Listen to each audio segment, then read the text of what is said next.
Supreme court का देखते हैं, page number 250, question number 1, when was supreme court inaugurated in India. Supreme court का inauguration कब हुआ था? तो ये हुआ था 28 जनवरी 1950। 26 जनवरी के 2 दिन बाद सुप्रीम कोर्ट का इनॉग्रेशन हुआ था 28 जनवरी 1950। सेकेंड वाला कह रहा है supreme court in India was established bye, किस तरीके से स्टेब्लिश हुई है? तो आंसर इसका डायरेक्ट बाय इंडियन कॉन्स्टिट्यूशन 28 जनवरी 1950। उससे पहले क्या था ये? उससे पहले था फेडरल कोर्ट ऑफ इंडिया, अंग्रेज़ों के टाइम पे। तीसरा कह रहा है power to increase the number of जजेस in the supreme court. Supreme court के अंदर अगर हमको जजेस की संख्या बढ़ानी है तो हमको क्या करना पड़ता है? हमको पार्लियामेंट की तरफ देखना पड़ता है, और पार्लियामेंट के पास पावर है कि वो बढ़ा सकती है सुप्रीम कोर्ट के जज। कैसे? एक एक्ट लाके। सुप्रीम कोर्ट के लिए एक एक्ट लाया गया है, justice of the supreme court act. वो पार्लियामेंट लेके आती है और एक्ट के अंदर बताती है कि प्रेजेंटली कितने जजेस होंगे। और अगर अभी देखा जाए तो 34 जजेस हैं, 1 CJI प्लस 33 अदर जजेस। फोर्थ वाला ये कह रहा है करंट सैंक्शन स्ट्रेंथ ऑफ जजेस ऑफ द सुप्रीम कोर्ट क्या है? तो अभी 33 प्लस 1 है, यानी 33 अदर जज, 1 CJI। और ये कब चेंज किया गया था? 2019 में किया गया था अमेंडमेंट। और आर्टिकल 124 है जो कि सुप्रीम कोर्ट की स्थापना करवाता है। फिर से यही पूछा है फिफ्थ वाला क्वेश्चन। सिक्स वाला भी क्वेश्चन सेम है कि कितने टोटल नंबर ऑफ जजेस हैं। 7 वाला कह रहा है अगर हमको सुप्रीम कोर्ट का जज बनना है तो क्या क्या क्वालिफिकेशंस होती हैं? तो सारी क्वालिफिकेशंस क्या हैं? पहला, सिटीज़न ऑफ इंडिया होना चाहिए। दूसरा, वो जज रहा है ऑलरेडी एक हाई कोर्ट के अंदर या किसी भी हाई कोर्ट के अंदर मिनिमम 5 साल के लिए हाई कोर्ट का जज रहा है, या फिर एडवोकेट रहा है हाई कोर्ट के अंदर मिनिमम 10 साल के लिए, या फिर प्रेसिडेंट के माइंड में कोई एक व्यक्ति है जो बहुत ज़्यादा इम्पोर्टेंट डिस्टिंग्विश ज्यूरिस्ट है, तो वो बन सकता है। तो हमने कंडीशंस देखनी, citizen of India, high court का जज रहा है 5 साल के लिए, या फिर हाई कोर्ट के अंदर वकालत के लिए 10 साल के लिए, या फिर डिस्टिंग्विश ज्यूरिस्ट है प्रेसिडेंट के मन में। 7 वाला क्वेश्चन कह रहा है एक पर्सन को कितना दिन एडवोकेट रहना चाहिए हाई कोर्ट में, जब जाके वो एलिजिबल हो जाएगा सुप्रीम कोर्ट के लिए? तो 10 साल रहना चाहिए। 8वां क्वेश्चन कह रहा है हु अपॉइंट्स द जज of the supreme court of India. कौन सुप्रीम कोर्ट के जज को अपॉइंट करता है? सिंपल सी बात है, प्रेसिडेंट अपॉइंट करता है। नेक्स्ट क्वेश्चन नंबर 9 कह रहा है सुप्रीम कोर्ट के जज को अगर रिज़ाइन देना होता है तो किसको देता है? प्रेसिडेंट को देता है, चाहे वो CJI हो चाहे वो नॉर्मल जज हो। 10 वाला सेम क्वेश्चन। 11 वाला हाउ कैन अ जज of the supreme court be removed. Supreme court के जज को कैसे रिमूव किया जाता है? तो मैं सारी की सारी प्रोसेस बता देता हूँ। सुप्रीम कोर्ट का जज का रिमूवल कैसे होता है? सबसे पहले दोनों हाउसेस के अंदर में से किसी भी एक हाउस के अंदर प्रपोजल आएगा कि इन्होंने कुछ कंडीशंस होती हैं, 2 कंडीशन होती हैं, या तो वो इनकैपेबल है, ये जो जज हैं, जज साहब इनकैपेबल हैं, इनकी कैपेसिटी नहीं है, या फिर इन्होंने कुछ मिसबिहेव किया है। मिसबिहेव दैट मीन्स कॉन्स्टिट्यूशन के खिलाफ कुछ काम किया है। तो ये जो 2 क्राइटेरिया हैं, इनकैपेसिटी या फिर मिसबिहेवियर, इनके बेसिस पे सुप्रीम कोर्ट के किसी जज को हटाया जा सकता है। तो प्रपोजल आता है सबसे पहले किसी भी पार्लियामेंट के किसी भी हाउस में आएगा, और बाद में जब हाउस में आ जाएगा तो एक कमेटी बनाई जाती है जिसके अंदर रिटायर्ड जज होते हैं, एक फिर कोई और एक मेंबर होते हैं, 2-3 मेंबर की एक कमेटी बनाई जाती है। वो जो आरोप लगे हुए होते हैं जज के ऊपर उनको चेक करती है। अगर वो सही पाए जाते हैं तो फिर पार्लियामेंट के अंदर वोटिंग होती है। वोटिंग भी कैसे होनी चाहिए? 2/3 of present and voting, 2/3 of present and voting yes बोलना चाहिए दोनों हाउसेस के अंदर। उसके बाद में वो जो सुप्रीम कोर्ट के जज है उनको रिमूव कर दिया जाता है। और इसी चीज़ के लिए जजेस इंक्वायरी एक्ट बनाया गया है। जजेस इंक्वायरी एक्ट कब आया था? जजेस इंक्वायरी एक्ट 1968 में आया था, और आर्टिकल नंबर 124 में ही बताया गया है किस तरीके से रिमूव होगा सुप्रीम कोर्ट का जज। आर्टिकल नंबर 124 के अंदर क्लॉज 4 है जिसमें बताया गया है इम्पीचमेंट का जो वर्ड है वो सिर्फ और सिर्फ किसके लिए इस्तेमाल किया गया है?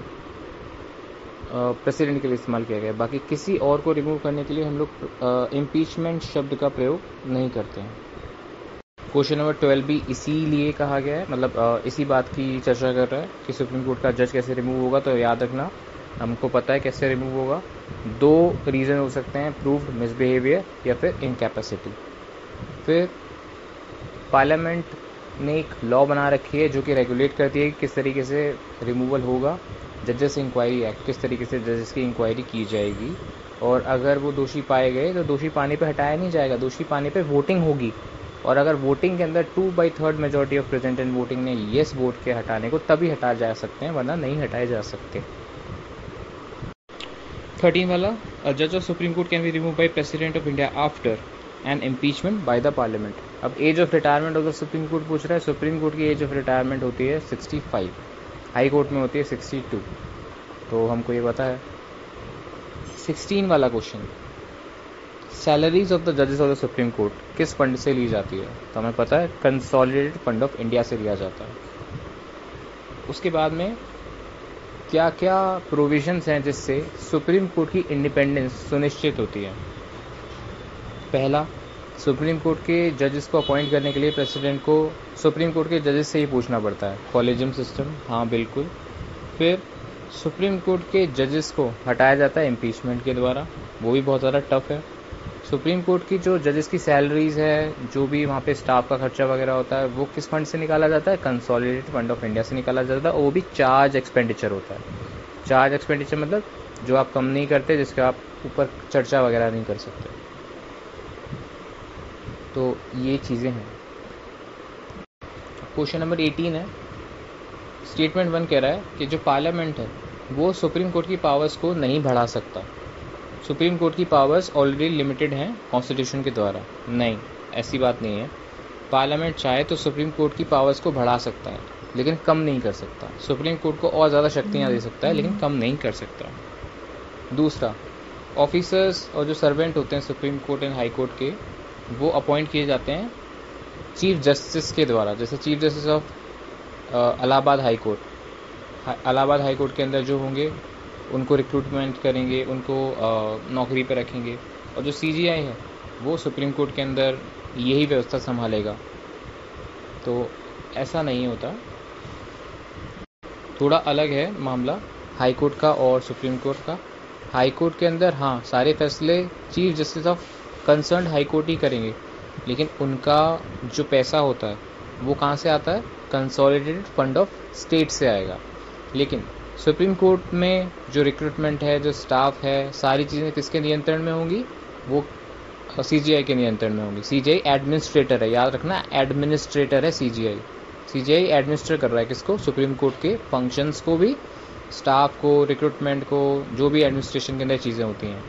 और उसमें जो पैसा लगता है वो कौन सा फंड देता है? कंसोलिडेटेड फंड ऑफ इंडिया देता है। हाई कोर्ट के अंदर कंसोलिडेटेड फंड ऑफ स्टेट देता है। बस ये फ़र्क है। इसलिए 18 के अंदर जो स्टेटमेंट 2 है वो गलत है, क्योंकि वो कंसोलिडेटेड फंड ऑफ इंडिया का यूज़ कर रहे हैं हाई कोर्ट के अंदर भी। फिर 19 वाला क्वेश्चन कह रहा है, सुप्रीम कोर्ट के जजेस रिटायरमेंट के बाद में क्या अपनी प्रैक्टिस जारी रख सकते हैं? मतलब एज एन एडवोकेट क्या वो काम कर सकते हैं? हाँ, वो काम कर सकते हैं, लेकिन काम इस तरीके से कर सकते हैं कि जैसे कोई प्राइवेट उन्होंने बिज़नेस खोल लिया, कुछ और चीज़ें कर ली। लेकिन हाँ, वो लोग किसी कोर्ट के अंदर एज एन एडवोकेट काम कर सकते हैं, किसी और का मुकदमा लड़ सकते हैं तो नहीं। फॉर एग्जांपल, अगर मैं सुप्रीम कोर्ट का जज बन गया, रिटायर हो गया, 65 ईयर्स का एज का हो गया मैं, अब मैं सोचूं कि क्योंकि मैंने अच्छे से लॉ पढ़ी हुई है, मुझे वकालत आती है, तो मैं किसी एक अच्छे से क्लाइंट के लिए उसका वकील बन जाऊँ। नहीं, ऐसा नहीं कर सकता। ना ही हाई कोर्ट का जज कर सकता, ना ही सुप्रीम कोर्ट का जज कर सकता। ठीक है। हाँ, सुप्रीम कोर्ट अगर बुलाए किसी टाइम पे कि हमको थोड़ा, हमारी जो स्ट्रेंथ है वो कम हो गई है, आप थोड़ी टाइम के लिए जज बन जाइए जब तक हमारी स्ट्रेंथ पूरी नहीं हो पाएगी, हाँ, तो मैं सुप्रीम कोर्ट के अंदर ही जा सकता हूँ फॉर टेम्परेरी पर्पस। लेकिन मैं अपने आप एज एन एडवोकेट कहीं काम नहीं कर सकता रिटायरमेंट के बाद। अगर हाई कोर्ट का जज था, मैं रिटायर हो गया 62 ईयर्स ऑफ एज में, तो मैं क्या वकालत कर सकता हूँ? हाँ, मैं वकालत कर सकता हूँ, सिर्फ हाई कोर्ट के अंदर, वो वाली हाई कोर्ट के अंदर जिसमें मैं वकील नहीं था। सॉरी, वकील की बात नहीं है, थोड़ा सा अभी मैं 1 मिनट के लिए फिर से दोहराऊंगा चीज़ें। हाई कोर्ट की वाली बात कर रहे हैं। हाई कोर्ट का मैं जज था, फॉर एग्जांपल यूपी की हाई कोर्ट का मैं जज था, मैं रिटायर हो गया, तो क्या मैं वकालत कर सकता हूँ? हाँ, मैं वकालत कर सकता हूँ, लेकिन कौन सी हाई कोर्ट के अंदर? यूपी के अलावा जो भी हाई कोर्ट्स हैं उसमें मैं किसी पर्सन को रिप्रेजेंट कर सकता हूँ, किसी पर्सन का वकील बन सकता हूँ। सुप्रीम कोर्ट के अंदर किसी और पर्सन का वकील बन सकता हूँ, लेकिन यूपी हाई कोर्ट के अंदर मैं किसी और की वकालत नहीं कर सकता, मैं किसी और के लॉयर के रूप में पेश नहीं हो सकता, क्योंकि वहाँ पे तो मैंने ऑलरेडी काम कर रखा है। अब सुप्रीम कोर्ट की जज की बात करते हैं। सुप्रीम कोर्ट का जज अगर रिटायर हो गया है तो वो किसी भी कोर्ट में किसी के लिए वकालत नहीं कर सकता। अपने प्राइवेट कुछ और जॉब कर सकता है, लेकिन वकालत नहीं कर सकता। अब बोल रहा है acting chief justice supreme court कौन अपॉइंट करता है? तो एक्टिंग चीफ जस्टिस हो या नॉर्मल चीफ जस्टिस हो, अपॉइंट प्रेसिडेंट ही करेंगे। 21 वाला भी सेम है। 22 कि जो जजेस होते हैं सुप्रीम कोर्ट के, वो अपॉइंट किए जाते हैं प्रेसिडेंट के द्वारा, किसके कहने पे? तो किसके कहने पे? कॉलेजियम के कहने पे। कॉलेजियम में कौन वकील होते हैं, सॉरी कौन जजेस होते हैं? सीजीआई होते हैं एक, सीजीआई के साथ में 4 जो और इम्पोर्टेंट सीनियर मोस्ट जज होते हैं। ये 5 मेंबर का कॉलेजियम सिस्टम होता है, जो कि रिकमेंड करता है कि प्रेसिडेंट सर, अब हम चाहते हैं कि आप इनको वकील बना दीजिए, वकील बोल रहा हूँ सॉरी, जज बना दीजिए सुप्रीम कोर्ट का।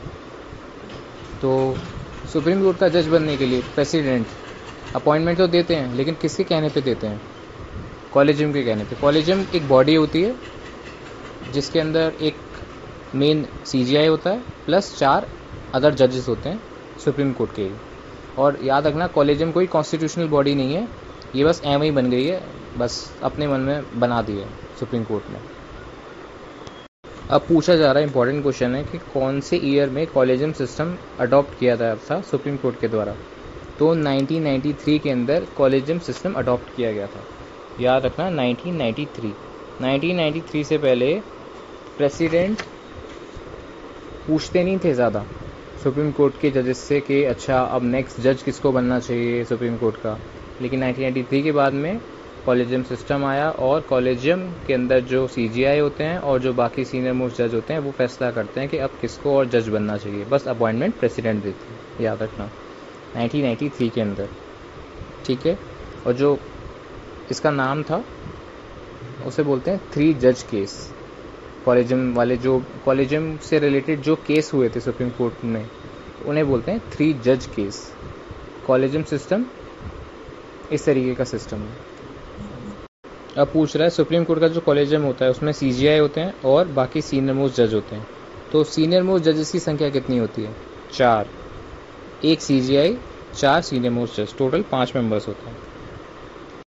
नेक्स्ट देखते हैं, पूछ रहा है कि कौन से कमीशन ने ये रिकमेंडेशन दी थी कि जो हाई कोर्ट के जजेस होते हैं वो आपस में डिसाइड करके बनाए जाएं, और कौन कौन डिसाइड करे? एग्जीक्यूटिव, लेजिस्लेचर और चीफ जस्टिस।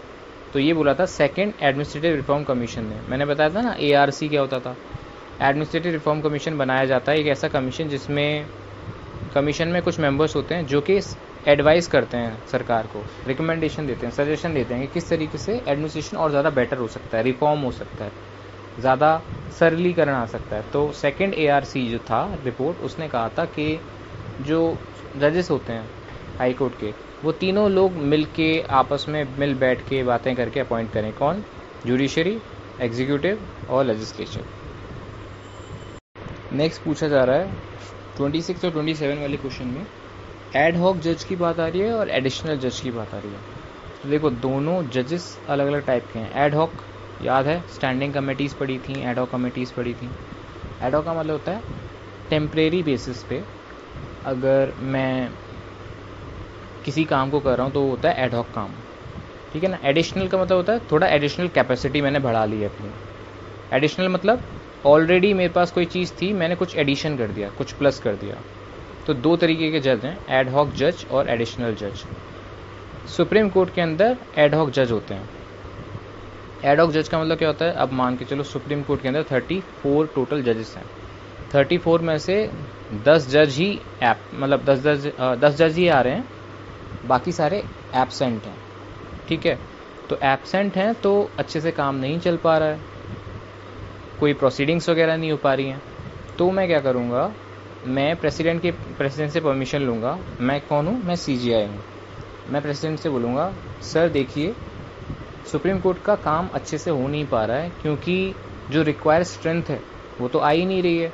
ज़्यादातर जो वकील बोल रहा हूँ, ज़्यादातर जो जजेस हैं वो तो एब्सेंट हैं, तो काम चल नहीं पा रहा है। तो मैं क्या करूँगा, प्रेसिडेंट से परमिशन लेके कुछ लोगों को एड हॉक जज बनाऊँगा।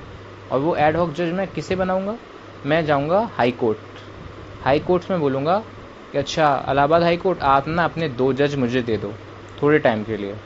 दिल्ली हाई कोर्ट में जाऊँगा, आप ना मुझे 2 जज और दे दो। ऐसे करके मैं अलग अलग हाई कोर्ट से कुछ जजेस को मांग लूँगा कुछ टाइम के लिए, और उनको बना दूंगा कुछ टाइम तक का सुप्रीम कोर्ट का जज। तो जब वो जो हाई कोर्ट के जज होंगे थोड़े टाइम के लिए, क्योंकि जो एक्चुअल जजेस हैं सुप्रीम कोर्ट के वो एब्सेंट हैं, तो काम नहीं कर पा रहे हैं, तो मैं हाई कोर्ट से जजेस लेके सुप्रीम कोर्ट में बैठा दूंगा और सुप्रीम कोर्ट का काम चलाता रहूँगा। तो ये जो जज आए हैं हाई कोर्ट से सुप्रीम कोर्ट में कुछ समय के काम करने के लिए, उन्हें मैं बोलता हूँ एड हॉक जजेस। और ये मैं तभी कर सकता हूँ, मतलब मैं यानी CGI तभी कर सकता हूँ जब मैं प्रेसिडेंट से परमिशन ले लूँ इस बात की। तो ये हो गया एड हॉक जज का कॉन्सेप्ट। दूसरा है एडिशनल जज का कॉन्सेप्ट। एडिशनल जज का कॉन्सेप्ट क्या होता है? एडिशनल जज का कॉन्सेप्ट होता है सिर्फ हाई कोर्ट्स के अंदर। अब हाई कोर्ट्स के अंदर कैसे काम करते हैं?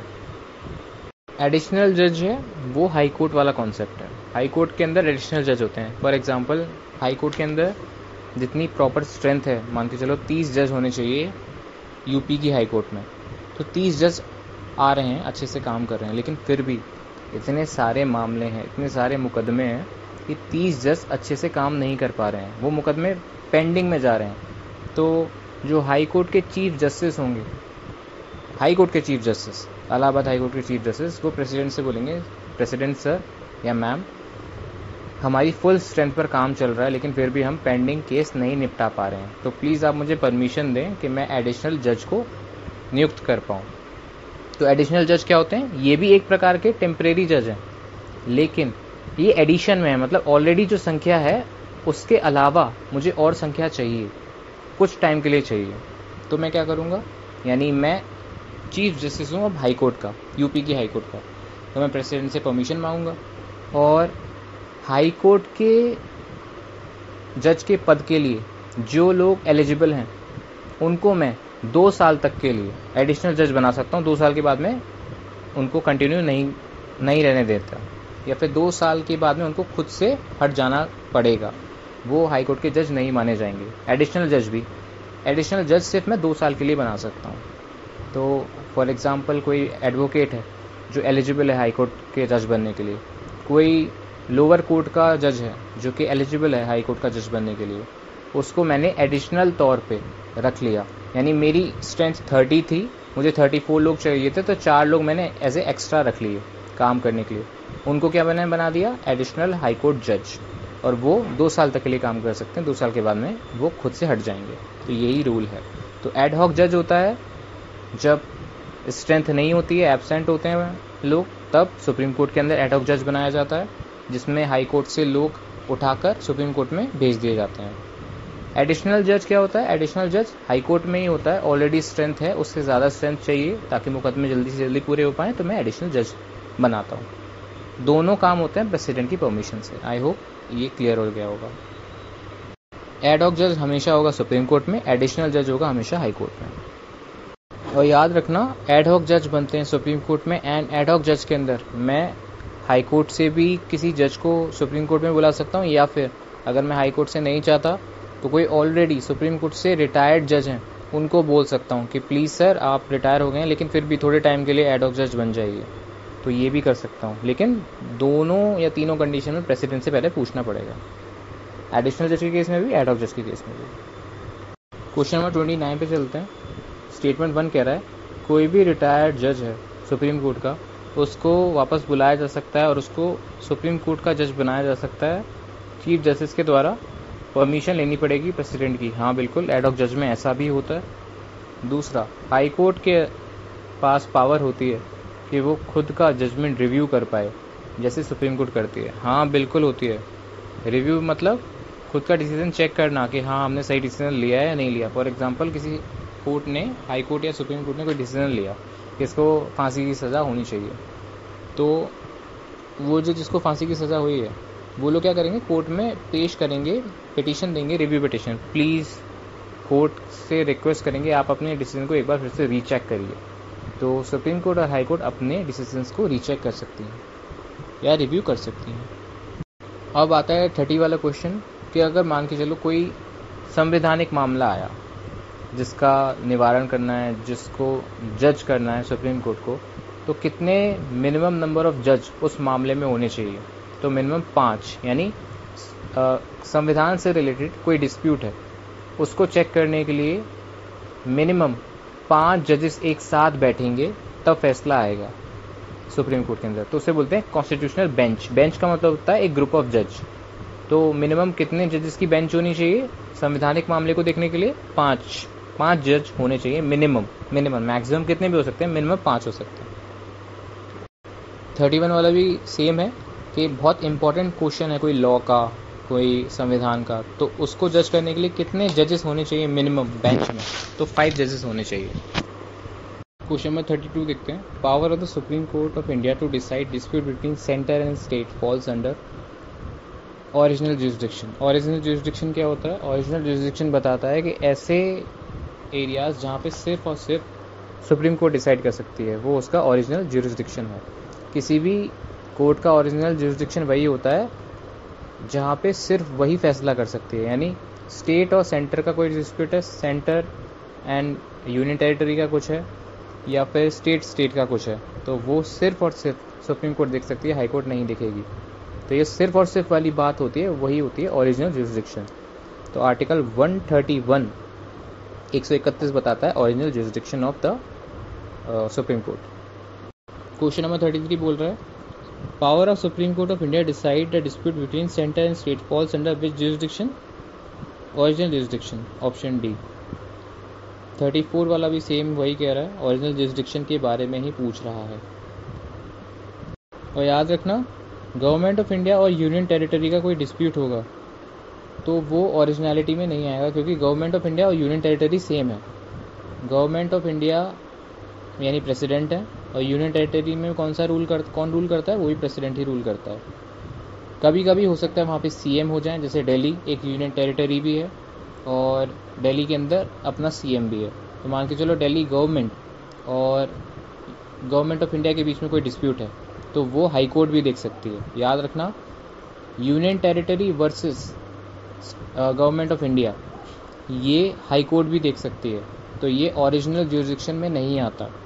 जैसे दिल्ली केस करेगा सरकार, भारत सरकार के खिलाफ, तो वो हाई कोर्ट भी देख सकती है, सुप्रीम कोर्ट भी देख सकती है, दोनों देख सकते हैं, तो वो ओरिजिनलिटी नहीं है। लेकिन Delhi versus Haryana, Delhi versus UP, या फिर UP versus government of India, ये सब ओरिजिनलिटी में आएगा, यानी सिर्फ सुप्रीम कोर्ट देखेगी। यूनियन टेरिटरी और गवर्नमेंट ऑफ इंडिया में कोई डिस्प्यूट होगा तो वो हाई कोर्ट भी देख सकती है। 35 वाला क्वेश्चन कह रहा है, इसमें से क्या एक्सक्लूसिव नहीं है या क्या सही नहीं है सुप्रीम कोर्ट के लिए? तो पहला कि सुप्रीम कोर्ट के पास एक एक्सक्लूसिव अधिकार है कि वो प्रोटेक्ट कर सकती है लोगों के फंडामेंटल राइट। नहीं, ऐसा नहीं है, एक्सक्लूसिव नहीं है, कर सकती है वो आर्टिकल 32 में, लेकिन हाई कोर्ट भी कर सकती है आर्टिकल 226 के अंदर। तो ये एक्सक्लूसिव राइट नहीं है, दोनों के पास राइट है। तो ऑप्शन ए।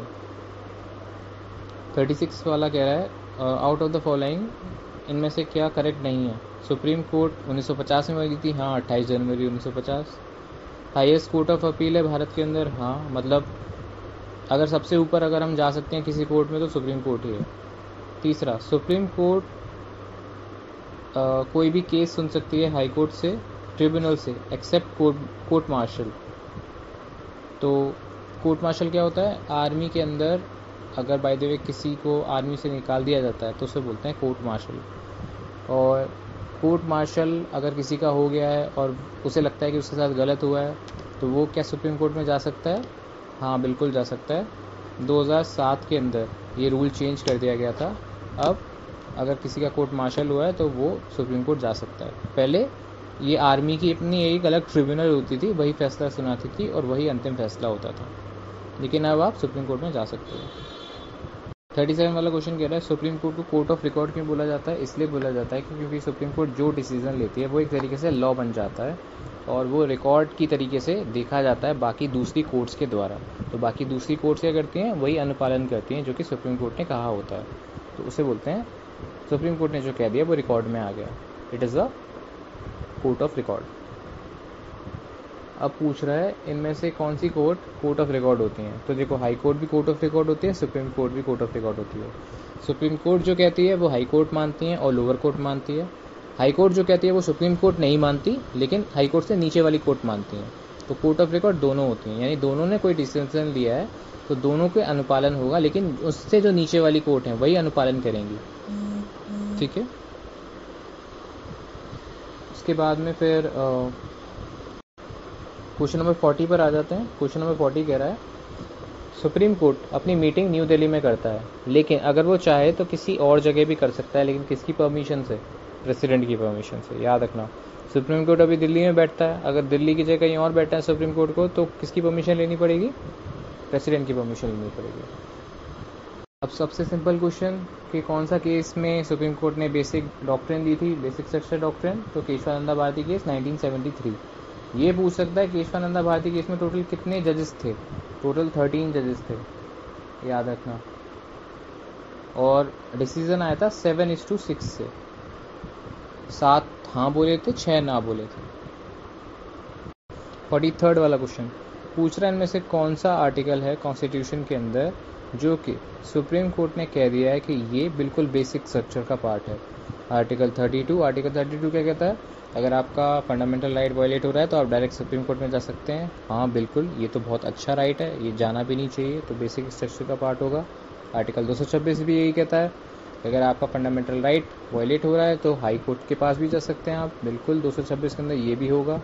फिर है आर्टिकल 227। आर्टिकल 227 कहता है कि जो हाई कोर्ट्स हैं, हाई कोर्ट एक स्टेट के अंदर होती है, तो उस स्टेट के अंदर जितनी भी लोअर कोर्ट्स होंगी वो किसका कहना मानेंगी? हाई कोर्ट्स का। हाई कोर्ट के पास में पावर होगी सुपरविजन की। हाई कोर्ट के पास पावर होगी सुपरविजन की कि उस स्टेट के अंदर जितनी भी लोअर कोर्ट्स हैं और ट्रिब्यूनल्स हैं उसको मैनेज करे या सुपरवाइज करे, ये याद रखना। 44 कह रहा है बेसिक स्ट्रक्चर थ्योरी है वो कैसे आई है? कॉन्स्टिट्यूशन से, जुडिशियल इंटरप्रिटेशन से, ओपिनियन से, या फिर पार्लियामेंट्री स्टैट्यूट से? जुडिशियल इंटरप्रिटेशन से। फिर कह रहा है सेकंड लार्जेस्ट बेंच। बेंच का मतलब होता है नंबर ऑफ जज जो कि किसी एक केस को देख रहे हैं। जैसे हमने पढ़ा था ना, कॉन्स्टिट्यूशन मामले मिनिमम 5 जजेस की बेंच देखती है। तो पूछ रहा है दूसरी सबसे बड़ी जो बेंच थी वो किस मामले में हुई है अब तक? देखो, सबसे बड़ी बेंच अब तक थी केशवानंदा भारती केस, टोटल 13 जजेस देख रहे थे उस मामले को। अब दूसरा जो था वो था Golaknath case, Golaknath versus state of Punjab 1967, और इसमें अराउंड 11 जजेस थे। तो याद रखना 11 जजेस गोलकनाथ केस, सेकंड हाईएस्ट 13 जज किस में थे? केशवानंदा भारती केस में थे। 46 वाला कह रहा है इस कौन से केस में बोला था सुप्रीम कोर्ट ने कि फंडामेंटल राइट्स इंसान को अपनी लाइफ को उस तरीके से जीना सिखाते हैं जिस तरीके से उसके लिए बेस्ट है? तो ये कहा था Golaknath versus state of Punjab ने, इस वाले केस के अंदर। 47 वाले में सब बस 2 इंपॉर्टेंट क्वेश्चन है, 3 इंपॉर्टेंट ऑप्शंस याद रखने हैं। पहला, इंदिरा साहनी केस। ओबीसी का जो रिजर्वेशन था जब उनको दिया गया था तो एक केस हुआ था, उसे बोलते हैं इंदिरा साहनी केस, वो ओबीसी के लिए है। विशाखा केस, महिलाओं के साथ में जो सेक्सुअल हैरेसमेंट हो जाता है वर्क प्लेस पे, उससे बचने के लिए या उसके मद्देनज़र एक जजमेंट आया था, उसे बोलते हैं विशाखा केस। तो ये इम्पॉर्टेंट है, ये हमें याद रखना है। फिर Maneka Gandhi case, you already know. Article 21 right to life and personal liberty. Article 14, 19, 21 are not mutually exclusive, मतलब आर्टिकल 14, 19 और 21 को एक साथ मिला के देखना चाहिए, अलग अलग नहीं देखना चाहिए। राइट टू लाइफ इंपॉर्टेंट है इसके अंदर, मेनका गांधी केस के अंदर। ठीक है। उसके बाद में फिर 48 वाला क्वेश्चन कह रहा है consider the following statement and state which one of them is correct. इनमें से कौन सा करेक्ट है? सुप्रीम कोर्ट के पास ही है सिर्फ ओरिजिनल जुरिसडिक्शन, ऐसा नहीं है। ओरिजिनल जुरिसडिक्शन हाई कोर्ट के पास में भी है, सुप्रीम कोर्ट के पास में भी है। सुप्रीम कोर्ट के पास में कैसा ओरिजिनल जुरिसडिक्शन है? सुप्रीम कोर्ट के पास में ये ओरिजिनल जुरिसडिक्शन है कि वो स्टेट और स्टेट की लड़ाई, स्टेट और यूनियन की लड़ाई के मामले खुद देख सकता है। हाई कोर्ट के पास में कौन सा ओरिजिनल जुरिसडिक्शन है? हाई कोर्ट के पास में ये ओरिजिनल जुरिसडिक्शन है। जैसे कुछ ऐसे मैटर्स होते हैं प्रॉपर्टी वाले, सिविल मैटर्स, जो बहुत ज़्यादा हाई वैल्यू होते हैं, तो ऐसे हाई वैल्यू मैटर्स सिर्फ और सिर्फ हाई कोर्ट देख सकती है, सिर्फ और सिर्फ हाई कोर्ट। तो हाई कोर्ट के पास में भी अपना ओरिजिनल जुरिसडिक्शन है। ओरिजिनल जुरिसडिक्शन क्या होता है? ऐसे मामले जो सिर्फ वही कोर्ट देख पाए और कोई ना देखे। तो दोनों के पास है, सुप्रीम कोर्ट के पास में भी है, हाई कोर्ट के पास में भी है, ठीक है। और सुप्रीम कोर्ट के पास ओरिजिनल भी है, अपील वाला भी है। अपील मतलब मैं हाई कोर्ट में कोई मुकदमा हार गया, सुप्रीम कोर्ट में चला जाऊंगा, तो ये अपील वाला है। फिर याद करो, एडवाइजरी जुरिसडिक्शन भी है सुप्रीम कोर्ट के पास में, हाई कोर्ट के पास में नहीं है। वो प्रेसिडेंट हाई कोर्ट से एडवाइस नहीं लेता, प्रेसिडेंट सिर्फ और सिर्फ सुप्रीम कोर्ट से ही एडवाइस ले सकता है, ठीक है। तो तीनों हैं इसके पास, ओरिजिनल, अपील एंड एडवाइजरी। अब पूछा जा रहा है कि सुप्रीम कोर्ट का जो अपील वाला जुरिसडिक्शन है उसका आर्टिकल क्या है? उसका आर्टिकल है 132 और ओरिजिनल जुरिसडिक्शन का है 131, अपील का 132, ठीक है, एंड एडवाइजरी का है 143, तुमको याद है ऑलरेडी, ठीक है। जितने भी केस होते हैं इंटरप्रिटेशन ऑफ द कॉन्स्टिट्यूशन के, वो किस तरीके से लाए जा सकते हैं? ओरिजिनल, अपीलेट, एडवाइजरी या नन ऑफ द अबव? तो अपीलेट। ओरिजिनल में सिर्फ आएगा स्टेट वर्सेस स्टेट का डिस्प्यूट, स्टेट वर्सेस यूनियन का डिस्प्यूट। बाकी सारे मामले एडवाइजरी में होंगे। अगर प्रेसिडेंट खुद पूछेगा तो वो एडवाइजरी होगा। बाकी सारे मामले अपीलेट में होंगे, अपील में होंगे। जैसे कोई भी दूसरा मामला है अदर देन ओरिजिनल वाला, सारे अपील में ही होंगे। अगर प्रेसिडेंट खुद कुछ चीज़ पूछ रहा है तो एडवाइजरी में आएगा। 51 वाला पूछ रहा है क्यूरेटिव पिटीशन किस में फिल की जा सकती है, किस आर्टिकल के अंदर? तो क्यूरेटिव पिटीशन 142 के अंदर। देखो क्यूरेटिव पिटीशन क्या होता है?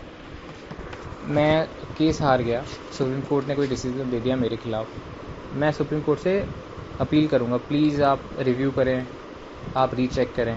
सुप्रीम कोर्ट ने रीचेक कर लिया, रीचेक करने के बाद में भी सेम फैसला दिया, मुझे कोई राहत नहीं मिली, तो मैं कहूँगा प्लीज़ सुप्रीम कोर्ट दूसरी बार चेक कर लीजिए। तो दूसरी बार जब चेक करते हैं या दूसरी बार जब अपील करते हैं तो उसे बोलते हैं क्यूरेटिव पिटीशन। कि दूसरी बार आप रिक्वेस्ट कर रहे हो कि प्लीज़ डे चेक कर लीजिए, दूसरी बार रीचेक कर लीजिए, तो वो है क्यूरेटिव पिटीशन। वो 142 में आती है, एडवाइजरी से पहले वाले आर्टिकल में, ठीक है। और सुप्रीम कोर्ट जब रिव्यू करती है खुद से तो वो 137 में आता है, 137 रिव्यू पिटीशन। तो 137 है रिव्यू पिटीशन, 142 है क्यूरेटिव पिटीशन, 131 है ओरिजिनल जुरिसडिक्शन, 132 है अपील वाला, 143 है एडवाइजरी वाला। आई होप कितना समझ में आ गया है अच्छे से। 53 वाला वही बता रहा है कि सुप्रीम कोर्ट के पास खुद से पावर है कि अपने डिसीजंस को रिव्यू कर सकती है 137 के अंदर। अब कह रहा है 54 वाला कि इनमें से क्या करेक्ट है सुप्रीम कोर्ट के रिगार्डिंग, कि हाँ ये अपना जजमेंट चेंज कर सकती है, रिव्यू कर सकती है अपने आप को। देखो आर्टिकल 142 क्यूरेटिव पिटीशन में आता है, लेकिन हाँ आर्टिकल 142 का ब्रॉडर मीनिंग ये है कि सुप्रीम कोर्ट के पास पावर होगी अच्छे से जस्टिस करने के लिए। सुप्रीम कोर्ट वो एक्स्ट्रा ऑर्डिनरी तरीके यूज़ कर सकता है जस्टिस करने के लिए। फॉर एग्जांपल कुछ पावर सुप्रीम कोर्ट को नहीं दी गई हैं, फिर भी सुप्रीम कोर्ट कुछ काम कर सकता है। आर्टिकल 142 में 142 चाहता है कि सुप्रीम कोर्ट पूरी तरीके से जस्टिस दे, न्याय दे किसी व्यक्ति को, तो उसके लिए अगर उसे कुछ एक्स्ट्रा ऑर्डिनरी करना पड़ रहा है तो वो कर सकता है, जो लॉ में भी नहीं लिखा हुआ। जैसे निर्भया वाला मामला हुआ था, तो जब निर्भया वाला मामला हुआ था तो उस टाइम पे डेथ पनिशमेंट नहीं था, दैट मीन्स फांसी की सज़ा नहीं थी रेप केसेस के अंदर, लेकिन सुप्रीम कोर्ट ने फांसी की सज़ा दी। मतलब हमारी लॉ बुक्स में, हमारे जो कानून के अंदर फांसी की सज़ा का प्रावधान ही नहीं है, इवन दो फिर भी उनको फांसी दी गई। क्यों? आर्टिकल 142 यूज़ किया था सुप्रीम कोर्ट ने। 142 कहता है अगर अच्छे से जस्टिस करना है तो supreme court specially extra ordinary steps ले सकता है। तो 142 के अंदर क्यूरेटिव पिटिशन मतलब दूसरे टाइम की रिव्यू पिटिशन भी आ सकती है, कुछ एक्स्ट्रा ऑर्डिनरी स्टेप्स भी आ सकते हैं। क्वेश्चन नंबर 56, इंडिया में जुडिशियल रिव्यू का क्या मतलब है? जुडिशियल रिव्यू का यही मतलब है कि जुडिशरी चेक कर सकती है कि लॉज कॉन्स्टिट्यूशनल है या नहीं है। ठीक है। 57, जुडिशियल रिव्यू क्या होता है? वही होता है कि कोई लॉ अगर इलीगल है, अनकॉन्स्टिट्यूशनल है, तो उसको हटा दिया जाए और चेक किया जाए कोर्ट के द्वारा। 58 भी जुडिशियल रिव्यू के बारे में बात कर रहा है। उसके बाद में 59 में दो क्या कह सकते हैं, दो स्टेटमेंट है। पहला है कि कॉन्स्टिट्यूशन ऑफ इंडिया डिफाइन करता है बेसिक स्ट्रक्चर को। क्या constitution of India basic structure को डिफाइन करता है? नहीं, ये तो जुडिशरी ने बनाया ना बेसिक स्ट्रक्चर वाला तो डॉक्ट्रिन। कॉन्स्टिट्यूशन में तो बेसिक स्ट्रक्चर का नाम ही नहीं है। दूसरा, कॉन्स्टिट्यूशन बताता है या प्रोवाइड करता है जुडिशियल रिव्यू, जिससे लिबर्टी वगैरह को सेफगार्ड किया जा सके। हाँ बिल्कुल, कॉन्स्टिट्यूशन ऑफ इंडिया आर्टिकल 13 देता है। आर्टिकल 13 कहता है कि कोई भी लॉ जो कि फंडामेंटल राइट्स के खिलाफ होगी उसको जुडिशरी ख़त्म कर सकती है। दैट मीन्स जुडिशियल रिव्यू की पावर दी गई है आर्टिकल 13 के अंदर। तो हाँ, सेकंड वाला करेक्ट है।